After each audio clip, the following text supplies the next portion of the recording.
Hi friends, ഇന്ന് ഞാനിവിടെ ഉണ്ടാക്കുന്നത് ഒരു ഇടിച്ചക്ക തോരനാണ്. ഇത് മിക്കവർക്കും അറിയാവുന്നത് തന്നെ ആയിരിക്കും, പക്ഷേ അറിയാത്തവർക്ക് വേണ്ടി നമുക്കിതൊന്ന് ഉണ്ടാക്കാം. അപ്പോൾ തോരന് വേണ്ടി ഞാനിവിടെ എടുത്തിട്ടുള്ളത് ഒരു മീഡിയം സൈസിലുള്ള ഇടിച്ചക്കയുടെ പകുതിയാണ്. ഇത് തൊലിയെല്ലാം കളഞ്ഞ് വലിയ കഷ്ണങ്ങളാക്കി മുറിച്ചെടുക്കുക. എന്നിട്ട് ഇതിൻ്റെ മുകൾ ഭാഗത്ത് ഈ ഒരു ഭാഗം കട്ട് ചെയ്ത് കളയണം. ഇനിയൊരു കുക്കർ എടുത്ത് അതിലേക്ക് ഈ ചക്ക ഇട്ടതിന് ശേഷം ഉപ്പും ഒരു 1/4 ടീസ്പൂൺ മഞ്ഞൾപ്പൊടിയും പിന്നെ ഒരു 1/2 കപ്പ് വെള്ളം കൂടെ ഒഴിച്ചിട്ട് ഒന്ന് വേവിച്ചെടുക്കുക. ഒരു വിസിൽ വരുന്നത് വരെ വേവിച്ചെടുക്കാം. അധികം വെന്ത് കുഴഞ്ഞു പോകരുത്. ഇതിപ്പോൾ വേവിച്ചെടുത്തിട്ടുണ്ട്. ഇനി ഇത് ചൂടാറി വരുമ്പോഴേക്കും ഇതിലേക്ക് ഉള്ള തേങ്ങ നമുക്കൊന്ന് തയ്യാറാക്കിയെടുക്കാം. 5 ടേബിൾ സ്പൂൺ തേങ്ങ, പിന്നെ കുറച്ച് കറിവേപ്പില, എരിവിനനുസരിച്ചിട്ട് മുളക് എടുക്കണം. അപ്പോൾ ഞാനിവിടെ ഒരു 4 കാന്താരിയുടെ മുളകാണ് എടുത്തിട്ടുള്ളത്. ഇനി പച്ചമുളക് വേണമെങ്കിലും ഇതിലേക്ക് ചേർക്കാം. പിന്നെ വേണ്ടത് ചെറിയ ഉള്ളിയാണ്. ചെറിയ ഉള്ളി ഇല്ലാത്തതുകൊണ്ട് ഞാനിപ്പോൾ ഇവിടെ ഒരു സവാളയുടെ ചെറിയൊരു പീസ് എടുത്തിട്ടുണ്ട്.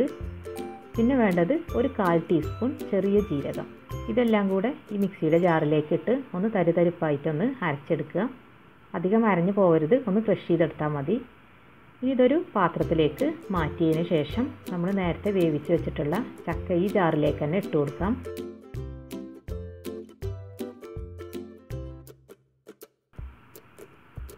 ഈ ചക്ക ഇനി ഒന്ന് ക്രഷ് ചെയ്തെടുത്താൽ മതി, അധികം അരഞ്ഞു പോകരുത്. ഈ ഒരു പരുവത്തിലാണ് നമുക്ക് ചക്ക ഒന്ന് ക്രഷ് ചെയ്തെടുക്കേണ്ടത്. ഇനി ഒരു പാന് ചൂടാക്കി അതിലേക്ക് 2 മുതൽ 3 ടേബിൾ സ്പൂൺ വരെ വെളിച്ചെണ്ണ ഒഴിച്ചു കൊടുക്കാം. അതിലേക്ക് 1/2 ടീസ്പൂൺ കടുകിട്ട് പൊട്ടിക്കുക. പിന്നെ ഞാനിവിടെ ഒരു 1 ടീസ്പൂൺ നമ്മുടെ സാധാരണ ചോറ് വെക്കണ അരി ഇട്ട് കൊടുക്കുന്നുണ്ട്. അത് നല്ലൊരു ഫ്ലേവറായിരിക്കും നമ്മുടെ ഈ ഇടിച്ചക്കയുടെ തോരന്. പിന്നെ വേണ്ടത് കുറച്ച് കറിവേപ്പിലയും പിന്നെ വറ്റൽമുളകുമാണ്. അതും കൂടെ ഇട്ട് കൊടുത്തിട്ട് നന്നായിട്ടൊന്ന് വഴറ്റി കൊടുത്തതിന് ശേഷം നമ്മൾ ക്രഷ് ചെയ്തെടുത്തിട്ടുള്ള ചക്ക ഇട്ട് കൊടുക്കാം. തേങ്ങ ഇട്ട് കൊടുക്കുക.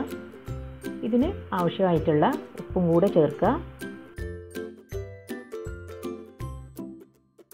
നമ്മൾ ചക്കയിൽ ഓൾറെഡി ഉപ്പ് ഇട്ടിട്ടാണ് വേവിച്ചിട്ടുള്ളത്. അപ്പോൾ ഈ തേങ്ങയിലേക്കുള്ള ഉപ്പ് മാത്രം ഇട്ടാൽ മതി. എന്നിട്ട് ഈ തേങ്ങയുടെ പച്ചച്ചുവ മാറുന്നത് വരെ നന്നായിട്ടൊന്ന് വഴറ്റി കൊടുക്കുക. അപ്പോൾ നമ്മുടെ ഇടിച്ചക്ക തോരൻ ഇവിടെ റെഡി ആയിട്ടുണ്ട്. വളരെ സിമ്പിളായിട്ട് ഉണ്ടാക്കിയെടുക്കാൻ പറ്റുന്ന നല്ല ടേസ്റ്റി ആയിട്ടുള്ളൊരു, അതുപോലെ തന്നെ നല്ല ഹെൽത്തി ആയിട്ടുള്ളൊരു തോരനാണിത്. അപ്പോൾ എല്ലാവരും ഇതൊന്ന് ട്രൈ ചെയ്ത് നോക്കുക, ഫീഡ്ബാക്ക് എന്നെ അറിയിക്കുക. ഇനി അടുത്ത നല്ല റെസിപ്പീസുമായി വരുന്നത് വരെ താങ്ക് യു.